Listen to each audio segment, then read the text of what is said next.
अक्सर पेशेंट इतनी बुरी हालत में आते हैं कि उनको बचा पाना बहुत ज्यादा मुश्किल हो जाता है। जो प्रेगनेंसी थी वो यूट्रस में थी ही नहीं, तुरंत आनन फानन में उनका ट्रीटमेंट करना पड़ता है। मरीज मेरा बहुत दिक्कत में हुआ उन्होंने जाकर किसी से डीएनसी करवा ली और बच्चा ट्यूब में फंसा हुआ था। अगर थोड़ी सी भी देर होती है तो उनकी जान भी जा सकती है। फिर 2 दिन के बाद उन्होंने फिर से डीएनसी कराई।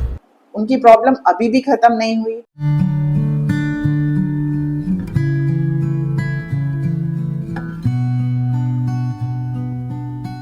अक्सर पेशेंट इतनी बुरी हालत में आते हैं कि उनको बचा पाना बहुत ज्यादा मुश्किल हो जाता है। तुरंत आनन फानन में उनका ट्रीटमेंट करना पड़ता है। अगर थोड़ी सी भी देर होती है तो उनकी जान भी जा सकती है। और ये सारी चीजें होती हैं उनकी एक छोटी सी लापरवाही कह लीजिए, या फिर उतना अवेयरनेस ना होना, नॉलेज ना हो पाना, इन सारी चीजों की वजह से होती है। और ऐसी कंडीशन में मरीज की जान चली जाती है। नमस्कार, मैं डॉक्टर इंदु यादव। आज एक बहुत ही इंपॉर्टेंट टॉपिक के बारे में बात करेंगे। पहले भी इन सब चीजों पे बात हो चुकी है, लेकिन ऐसा लगता है कि इन सब टॉपिक्स में और ज्यादा आप लोगों को बताने की जरूरत है, क्योंकि अभी भी लोग उतना अवेयर नहीं है, उनको नॉलेज नहीं है। तो आप लोग खुद में समझिए, आपके आसपास जो लोग हैं उनको भी समझाइए कि कौन सी चीज कितनी इंपॉर्टेंट होती है। जैसे आज का टॉपिक है हमारा एक्टोपिक प्रेगनेंसी। एक पेशेंट आई रात में, अक्सर ही पेशेंट आते हैं रात को 3 बजे। उन्होंने कहीं बाहर अपनी सफाई, जिसको डीएनसी कहते हैं, वो कराई थी। उन्हें प्रेगनेंसी थी और उनको वो प्रेगनेंसी कंसीव मतलब कर चुके थे, आगे कंटिन्यू नहीं करना था, उनको वो बच्चा हटाना था। उन्होंने जाकर किसी से डीएनसी करवा ली। एक बार कराया, फिर भी आराम नहीं हुआ, उनको ब्लीडिंग होती रही और साथ में पेन होता रहा। फिर 2 दिन के बाद उन्होंने फिर से डीएनसी कराई। उनकी प्रॉब्लम अभी भी खत्म नहीं हुई, पेन और ज्यादा होने लग गया। तब वो हमारे पास आए रात के 3 बजे। इतना सिवियर पेन था कि तुरंत आनन फानन में उनका अल्ट्रासाउंड किया गया, देखा कि भाई क्या प्रॉब्लम है, सफाई हो चुकी, अभी और क्या समस्या है इसके अंदर। तो पता चला कि जो प्रेगनेंसी थी वो यूट्रस में थी ही नहीं।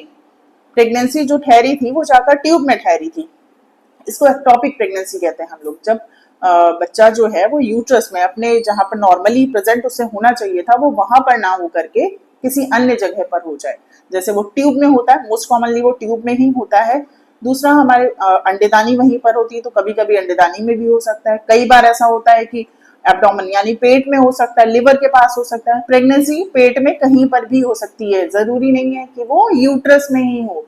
आप लोगों को क्या लगता है कि अगर यूरिन का टेस्ट किया है, पीरियड हमारा चढ़ गया, यूरिन टेस्ट किया और 2 लाइनें आ गई तो प्रेगनेंसी है, और प्रेगनेंसी है तो यूट्रस में ही होगी, क्योंकि आपको जानकारी नहीं है।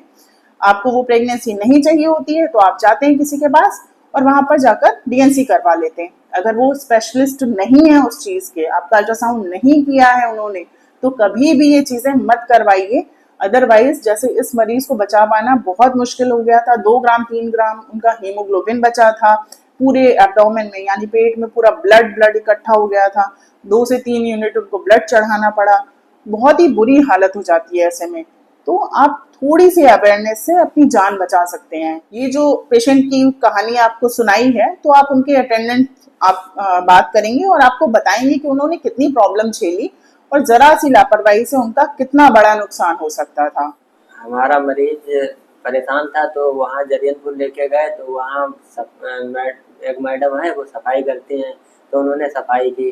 सफाई करने के बाद मरीज मेरा बहुत दिक्कत में हुआ। फिर उन्होंने दोबारा सफाई की। बोले कोई दिक्कत नहीं, थोड़े कण फंसे थे वो हमने निकाल दिए, अब ठीक हो जाएगा मरीज, दर्द हो रहा है, 1-2 दिन में कंट्रोल हो जाएगा। पर मरीज हमारा बहुत ज्यादा दर्द में परेशान था।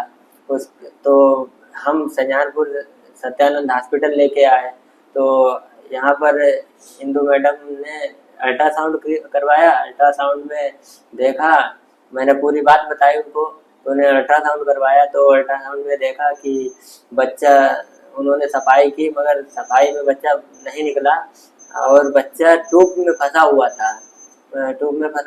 तो फिर उन्होंने ऑपरेशन किया। ऑपरेशन के द्वारा बच्चे को निकाला। अब मेरा मरीज अच्छी तरीके से ठीक है, कोई दिक्कत नहीं है। तो आप लोगों से रिक्वेस्ट है कि प्लीज आप लोग ऐसी गलती ना करें और अपने रिलेटिव्स, आपके जो आसपास लोग हैं, उनको भी ये चीजें बताएं, उनको शेयर करें, ताकि वो भी ये गलती ना करें। एक छोटी सी चीज जो है वो आपकी जान ले सकती है और एक छोटा सा अवेयरनेस आपकी जान बचा भी सकता है। तो प्लीज अपना ध्यान रखें, अपने आस पड़ोस, अपने रिलेटिव्स का ध्यान रखें। आई होप आपके लिए ये वीडियो यूजफुल रहेगा। अगर आपको ये वीडियो पसंद आता है तो इसे लाइक करें, शेयर करें और चैनल को सब्सक्राइब करें। वीडियो देखने के लिए थैंक यू।